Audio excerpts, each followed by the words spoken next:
Entrevistas com os candidatos a prefeito de Campos é um oferecimento. UENF, uma universidade a serviço da sociedade. Aqui é ciência. A SIC, a Associação Comercial e Industrial de Campos. Há 129 anos, comprometida com desenvolvimento econômico e social.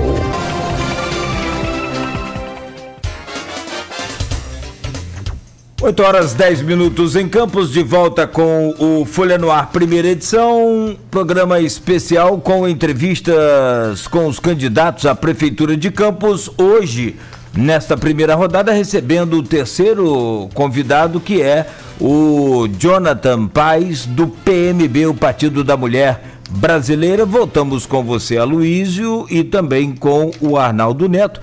E nesse segundo bloco, terceiro bloco será separado para projetos e para os planos aí de governo, ok? E o segundo bloco com eventuais contradições de candidatura, temas livres, algumas perguntas de ouvintes também pelo nosso stream e pelo grupo do blog Opiniões e do programa Aloísio e Arnaldo. Arnaldo, Aloísio. Esse bloco, como você falou, são algumas contradições, e quando a gente fala, né, a gente está falando sobre a candidatura do PMB, Partido da Mulher Brasileira, e a chapa é 100% masculina, John. Então eu queria que a gente falasse sobre isso. Tem até um meme antigo da cobertura de 2016 do impeachment de Dilma, né, que quando o único deputado do PMB discursava, tinha alguém que ficava gritando: cadê a mulher do seu partido? Cadê a mulher do seu partido? E aqui na nossa conjuntura nós temos candidato a prefeito homem, candidato a vice homem, tem 13 candidatos a vereador homem, 7 mulheres. Não falta representatividade da mulher no Partido da Mulher Brasileira? Deixa eu explicar para vocês com toda a clareza, como eu sempre falo, estou aqui para falar a verdade. Hoje os partidos é um grande problema para nós candidatos. Pessoas como eu, que não tem muito recurso, tá, muitas das vezes não tem nem a oportunidade de se candidatar. Então nós montamos um projeto político, eu, doutor Constantino, e uma base de apoio formada por pessoas competentes que já não veem, né, mais opção política, de uma forma que a gente viesse a resgatar as raízes do nosso município. Enfim, montamos o projeto e partimos para a grande dificuldade, que foi encontrar um partido que apoiasse o nosso discurso, a nossa intenção com o projeto político. E o Partido da Mulher Brasileira, apesar de ser um partido pequeno, ele foi um partido, para mim, gigante.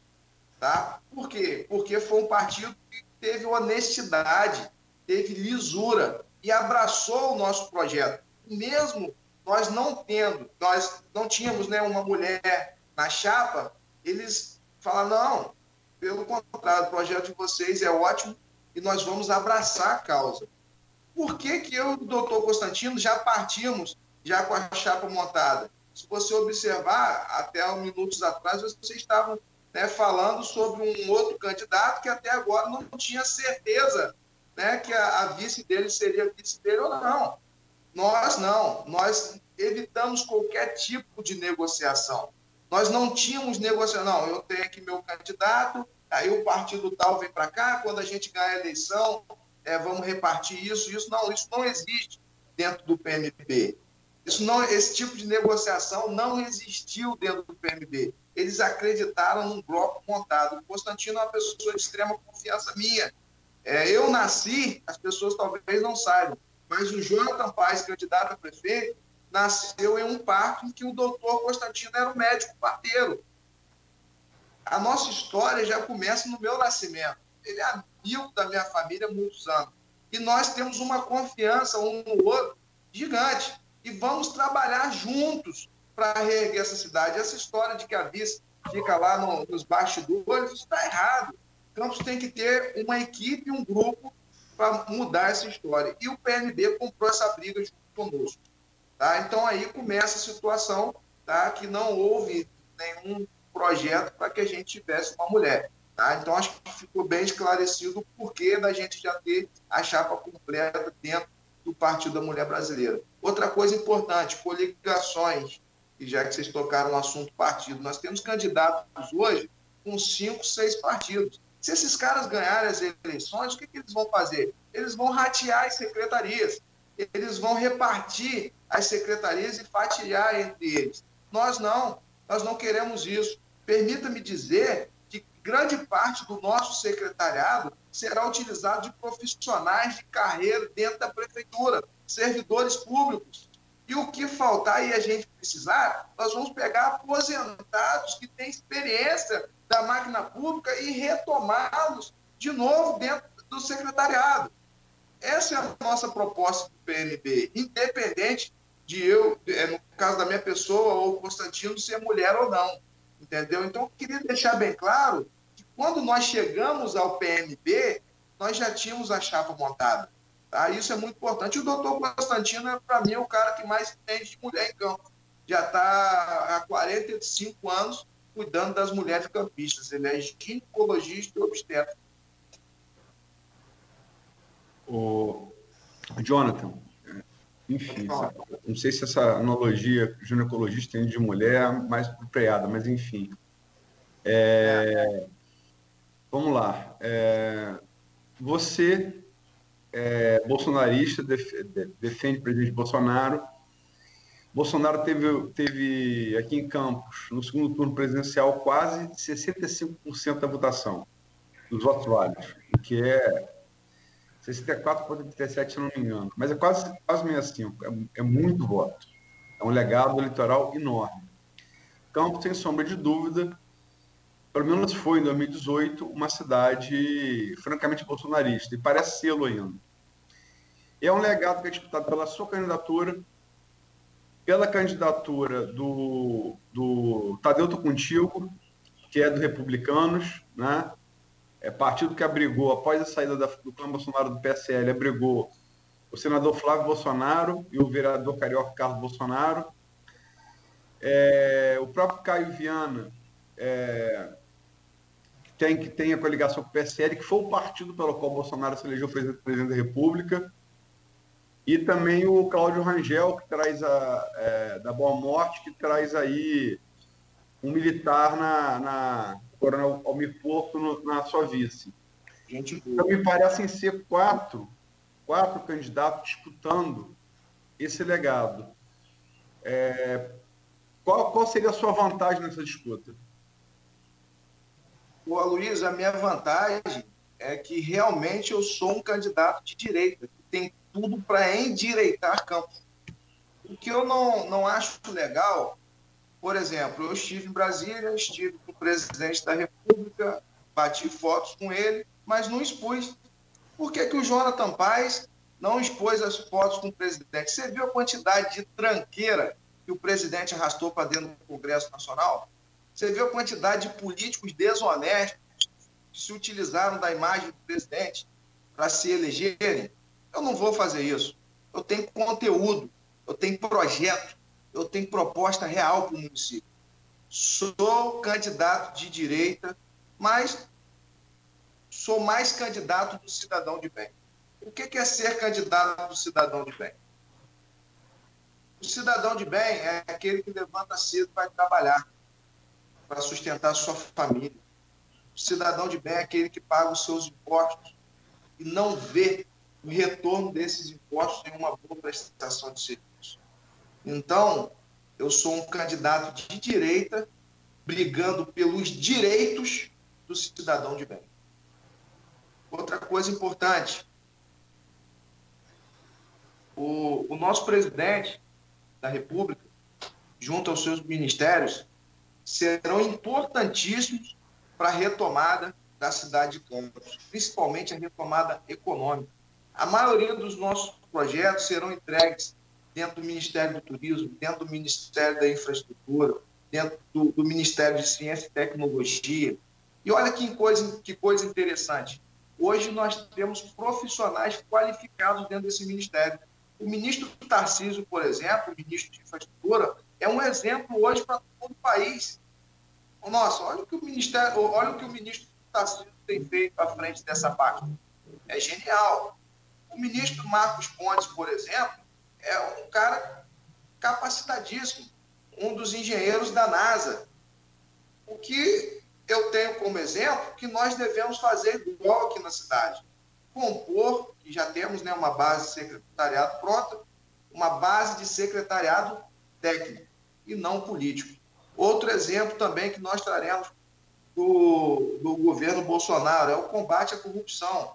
Eu não estou aqui julgando a família do Bolsonaro, eu não estou aqui julgando políticos que hoje são aliados do presidente da República, eu estou aqui julgando o seguinte: o Brasil hoje não tem caso de mensalão, o Brasil hoje não tem caso de petrolão, o Brasil hoje é um país que está se desenvolvendo, passou a pandemia, os outros países estão todos com a economia dilacerada. Hoje nós somos... Mas tem casos, se me perdoe, João, mas tem casos de rachadinha, né?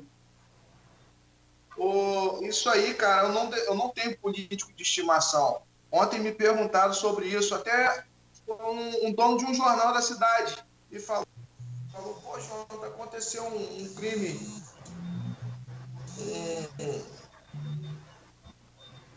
desculpa, alguém me ligou aqui e interrompeu.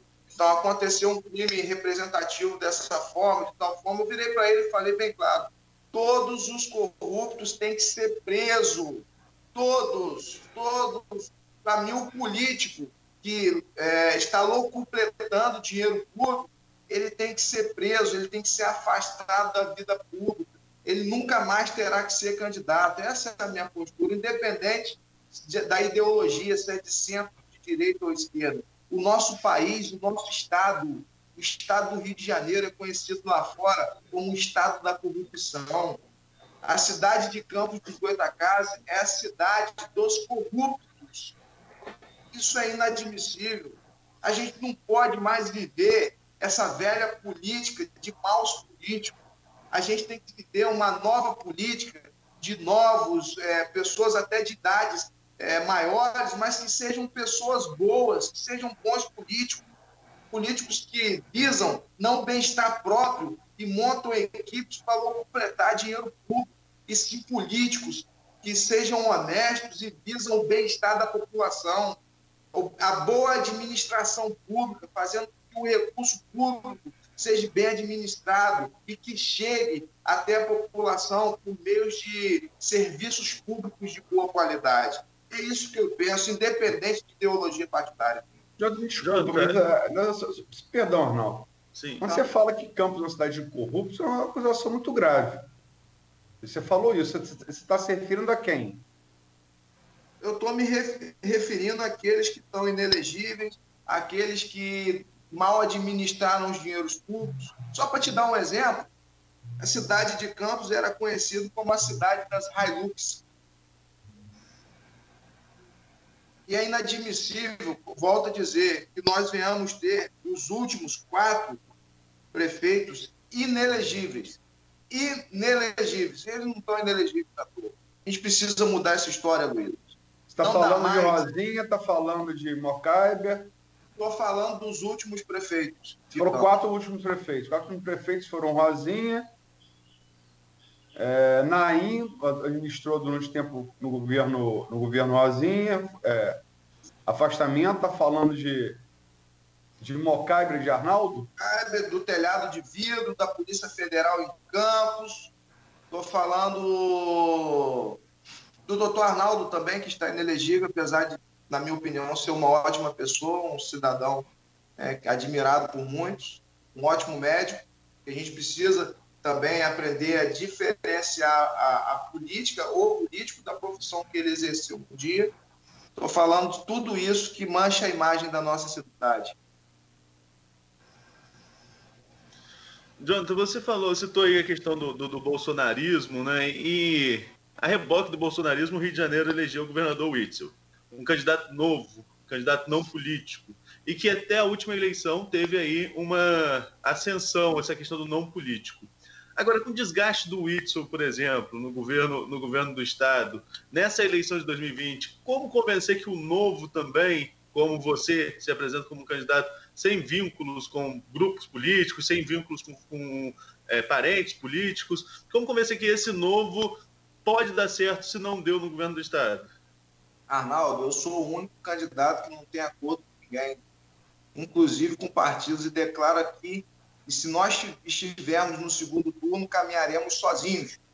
Tá? E se não estivermos, também nos isolaremos, porque eu não acredito em nenhum deles que aqui estão. O juiz, Wilson Witzel, na minha concepção como cidadão que votou nele, tá? É um derrame da política do nosso país. É um cidadão incompetente, desqualificado, tá? E que, infelizmente, traiu os eleitores que depositaram fé nele para combater essa corrupção. Infelizmente, foi uma das piores vergonhas que nós temos hoje a nível nacional. Nós vimos aí na pandemia o que aconteceu, tá? Ainda nos recordamos muito bem, há poucos meses atrás, o desmontado do hospital de campanha, 51 milhões de reais, ninguém sabe para onde foi. Tá? Nós temos que nos recordar do que vinha sendo feito aí com os recursos da Covid-19, tá? A compra de insumos, materiais, a compra de aparelhos, tá? Superfaturados, 3 a 4 vezes mais os valores reais. Isso é inadmissível dentro da política. A nossa política hoje não pode mais ter esse tipo de prática envolvida, principalmente no nosso estado e na nossa cidade. Aloysio.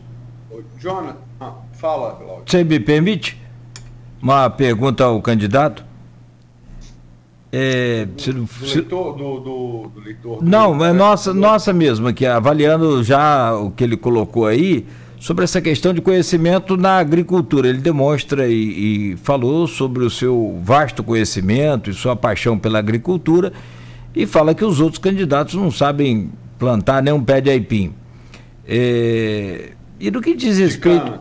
o pé de cana, perdão. É porque ficou falando do aipim, que também... De aipim também.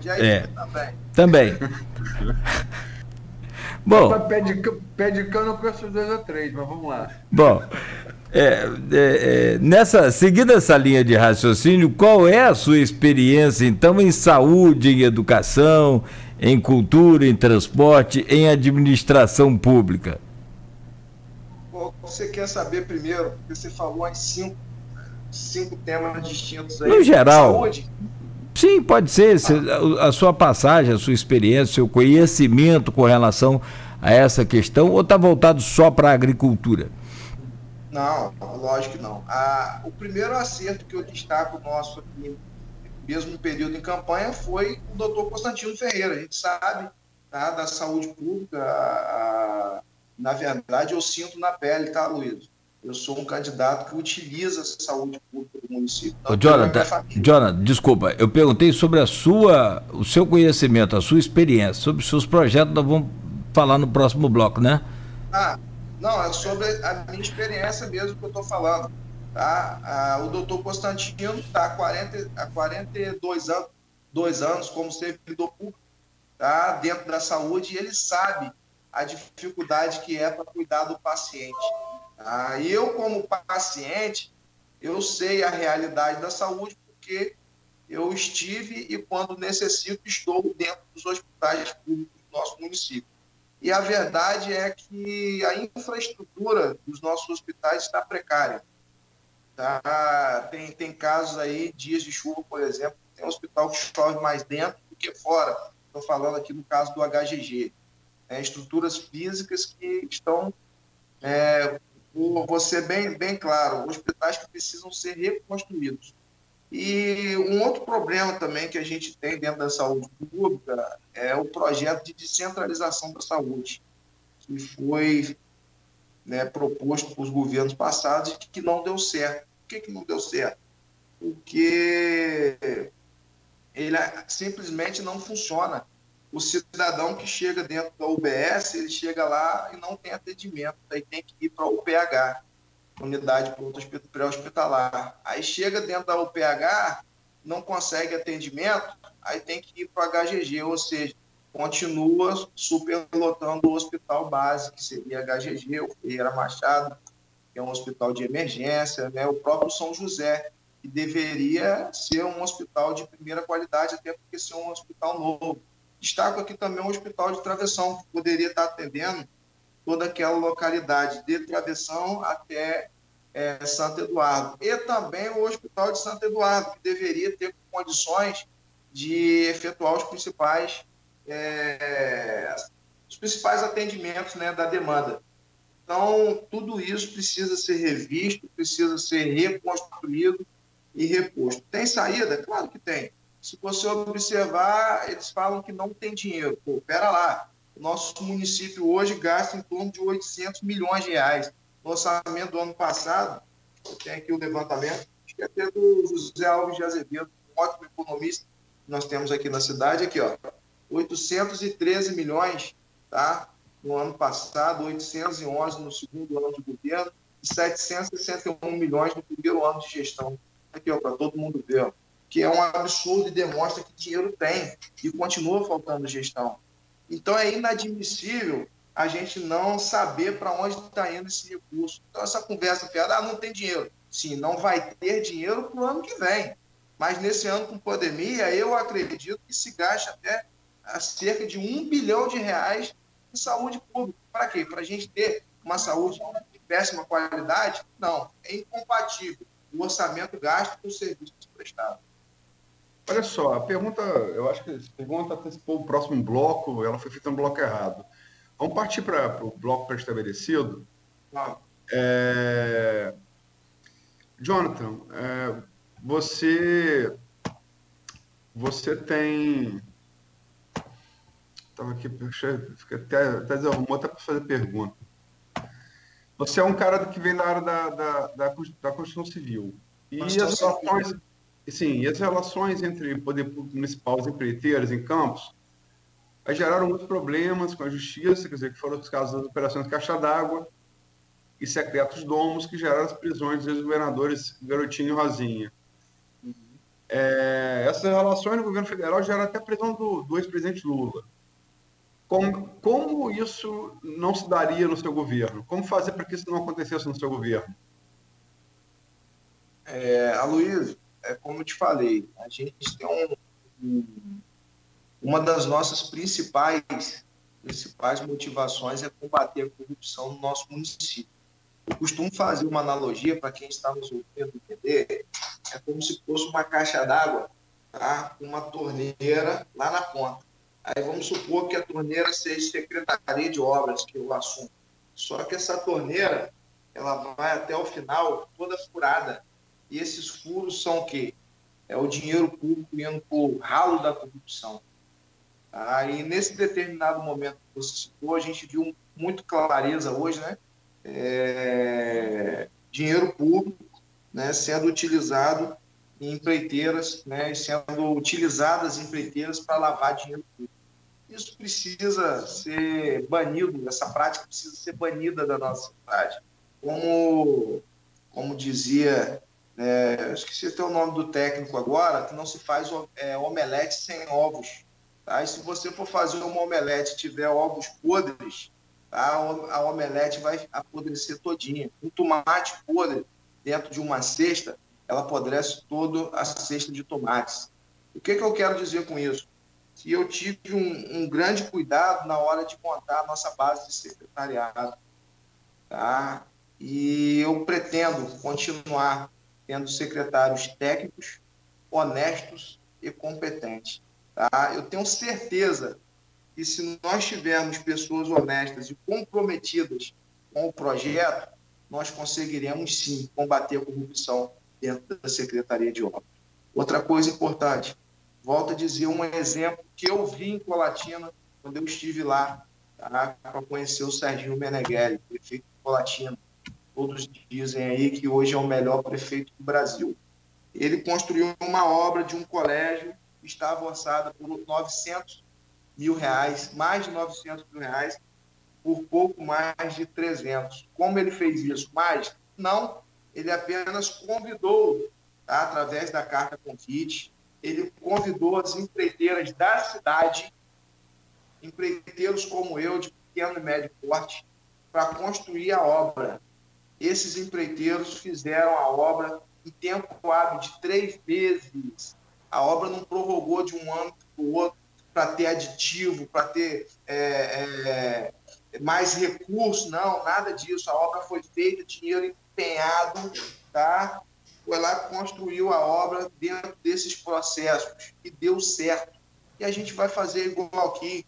É simples, a obra entrou na obra, terminou a fundação, recebeu, terminou a laje, recebeu, entrou nas paredes, recebeu o dinheiro empenhado certinho, o cara trabalha, conclui e recebe. É assim que funciona. Terminou o acabamento, recebeu a obra está paga, a obra está concluída, tá? E o povo está feliz. Seria bom se você colocasse, candidato, seu telefone no modo avião. Durante o intervalo aí acerta isso. O pessoal geralmente acorda 8 horas, né? Aí começa a ligação. Eu acordo um bocadinho mais cedo. Não estou conseguindo colocar em modo avião. Daqui a pouco. Tá, mas vamos lá, vamos seguir.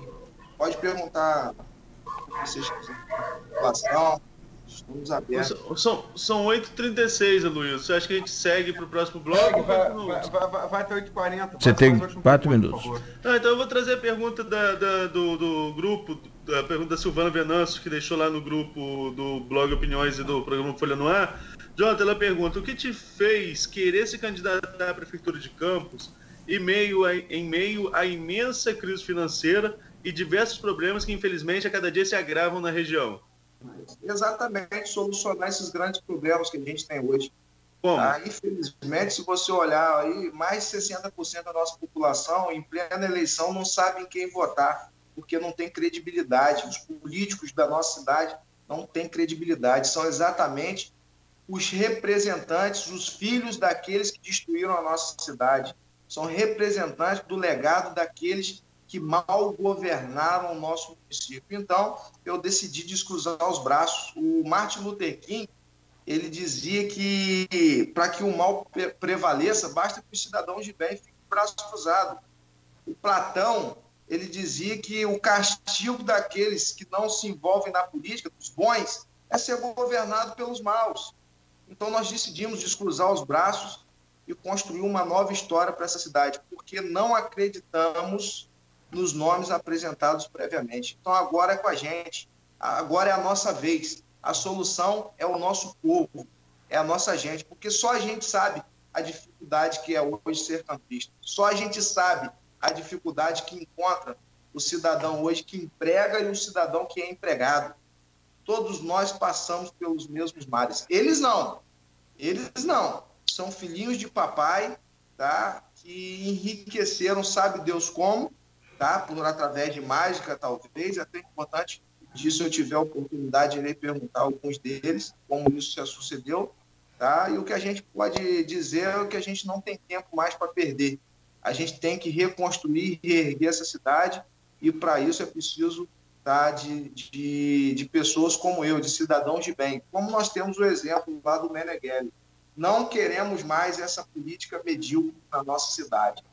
Vamos que vamos, e a luta apenas começou. Para frente, esquecer o passado, quebrar o retrovisor, e vamos seguir em frente, transformar essa cidade numa nova história. Você citou o Meneghelli em algumas ocasiões, e lá no primeiro bloco você falou em apoiar o pregão eletrônico integral.